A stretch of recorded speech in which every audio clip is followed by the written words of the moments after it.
Everybody, welcome back to Video Master Terrac and our continuing series on the MiSTer FPGA DE10 Nano project, and it's the last Thursday of the month, and you know what that means. It's time for the monthly MiSTer News Roundup, and it's been an absolutely incredible month, but we're going to get this done in under 12 minutes because I've been making a lot of MiSTer content, and while there's a ton of stuff that did happen, it is exclusively on like 4 or 5 things, which makes this video a little bit shorter. Before we get too far involved though, do me a huge favor, go down below, hit like and subscribe, and ring that notification bell, definitely helps us out. And if you feel so inclined and want to support the channel, we got a Patreon link down below as well. But right off the top, the evolution of the Nintendo 64 core on MiSTer has been nothing short of amazing to watch. Robert has gone from basically having black boxes racing around a course in Mario Kart to having like 50% of the library able to be played. Now of course this is not done, it is not perfect, there's definitely some speed issues in some games if they don't have cache, and there's obviously no texture filtering.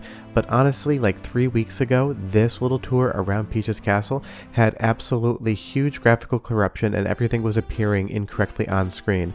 Now we're in a situation where you can play Super Mario 64, you can see a lot of the levels, and it just looks and feels and plays like the game you know and love and remember, except without that texture filtering, which I actually prefer. But leave me a comment down below and tell me, are you team texture filtering or are you team chunky pixels?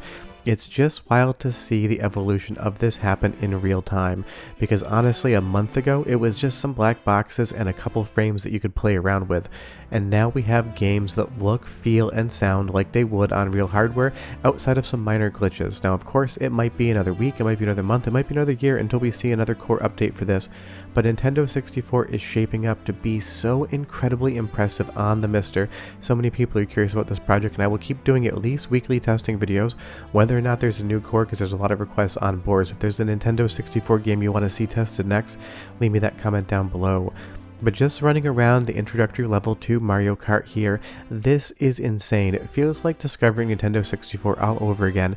It's as exciting as when you got one under the Christmas tree back in the day, because some of these games I haven't played for some years, some I've played this year recently, but it's just wild to see how this is evolving. Robert's definitely a fast developer, and he's now into getting more games to run and working on that CPU cache, which does affect the speed of the gameplay. But just seeing Donkey Kong here running on the Nintendo 64 core is amazing, or the intro to Goemon with this awesome music. I love seeing this stuff shape up, and Robert's going to be releasing more cores, and I will continue to test them. I love making the videos and seeing what's new as much as you guys love watching them, so don't worry, there's going to be a lot more Nintendo 64 and MiSTer FPGA coming. But honestly, this is probably the news of the month as far as technical performance is concerned.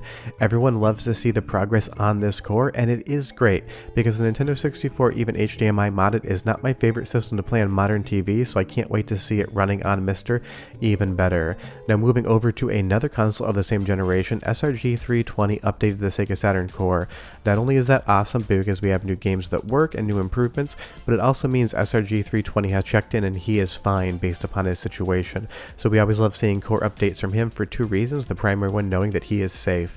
But honestly, Saturn is really shaping up to feel like it might be heading down the home stretch, at least as far as some games are concerned.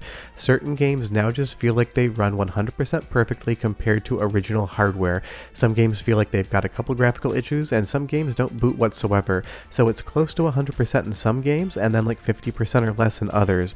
But something like Guardian Heroes here, if this was not on real Saturn hardware, I would not be able to tell whatsoever. It plays, sounds, and controls absolutely as you would expect. It is just the real console experience except on MiSTer FPGA. Other games will definitely freeze and have some graphical issues, it just depends on what game you're currently testing. But unlike Robert, SRG320 updates about once a month, but they're going to be fundamentally usually bigger changes when he does it. So it's one of those things, most of the Saturn testing videos in a month are on the same core, where the Nintendo 64 videos change a lot. But honestly, something like Silhouette Mirage here, an absolutely outstanding 2D Saturn game, it just plays so well on the current core. And now that we have saving included as well, you can save your game and come back to it. It's so much fun to test these games and get further into them, because before you just couldn't get back to where you were.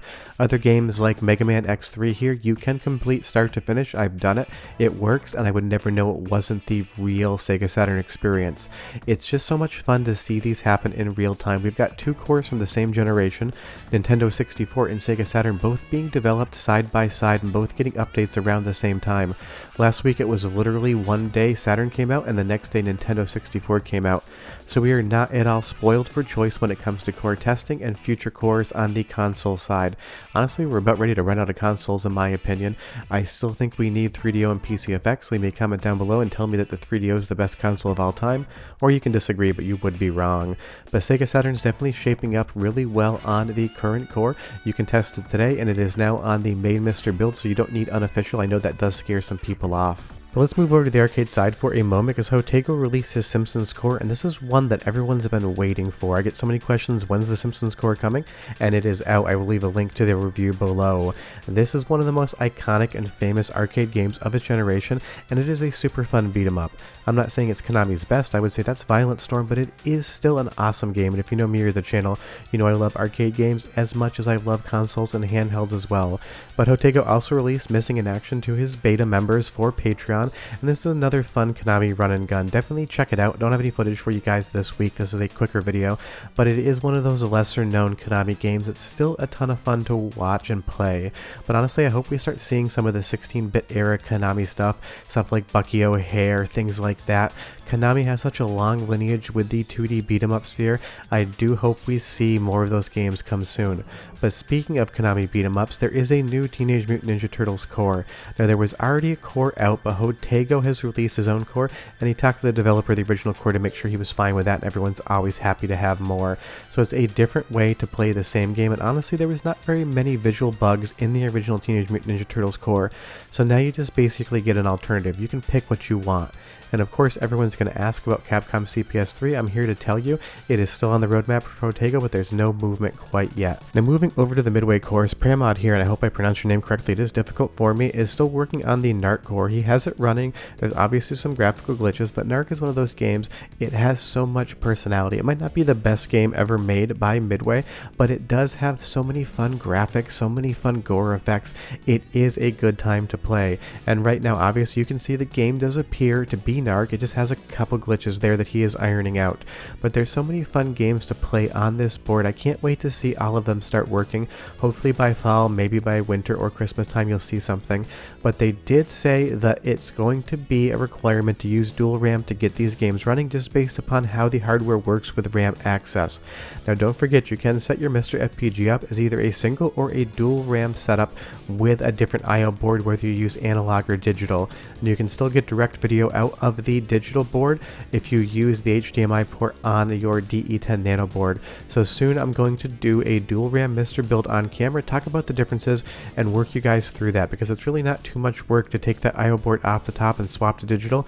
If you just have one MiSTer, unlike me who has three, because I do a lot of stuff with them, I will make sure you guys know what you need to do to be able to enjoy these cores.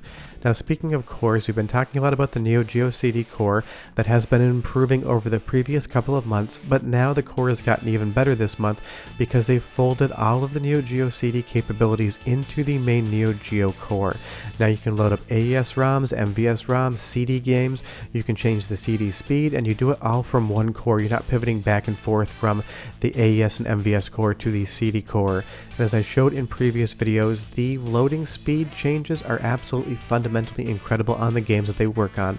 Some games will crash when you up the speed too much, or just dial it back from 4x to 3 or 2x and see if it loads.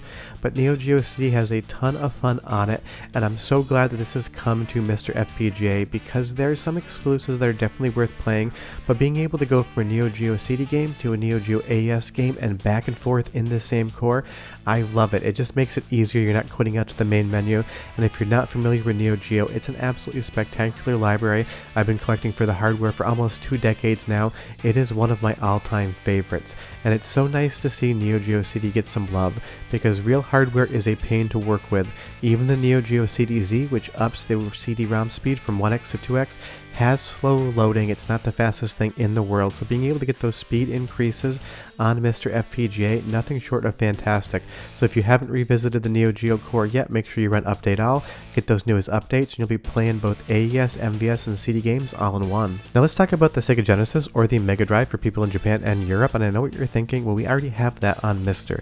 And that is true, but Sorg is going to be porting a different FPGA core over, which basically takes the chipset of a Sega Genesis, or more than one in this instance, and pivots them around a little bit. I don't want to get too technical, but all of the chips here basically don't exist in one single release Genesis or Mega Drive. It's basically the best bits of different revisions all married into one, and it's all developed based on decapped and scanned silicon. All of those different lines you see right there are different paths, logic gates, and tracings of how the actual chips are made. So making something like a second core from this is going to be a fun time to see. And of course, if it plays Splatterhouse Part 2, my favorite Sega Genesis game of all time, I'm going to absolutely love it. But it's fun to see that MiSTer's now getting some secondary cores for some platforms, because there's always more than one way to do something. And if we have two Mega Drive Genesis cores that have slight differences that both adhere to being accurate to the hardware, that's just going to be a fun time. It might be a situation where you pick one core for one game and one core for the other. But honestly, the biggest takeaway for August is the Nintendo 64 core. It has gone from basically doing nothing to basically feeling like an 80% complete Nintendo 64 in some games. Obviously, depending on what you're playing, the results are going to vary, but seeing Mario run around in this game at basically full speed is nothing short of magic. I can't believe Robert got this done so quickly, and he's still working at it. But that's everything that happened in August. If I forgot anything, leave me a comment down below, because it is hard to keep track of every single thing that happens while also making these special update editions of the MiSTer videos. Leave me a comment down below and tell me if you're enjoying the 4 p.m. videos, because I might start playing around with some timings on certain days of the week. But short of that, I can't wait to see what September brings, and I can't believe we're basically into fall. The weather's starting to change, so grab your MiSTers, pick some games, and get ready for the cold months, because you're not going to want to go outside. I'll see you guys next time. Bye-bye.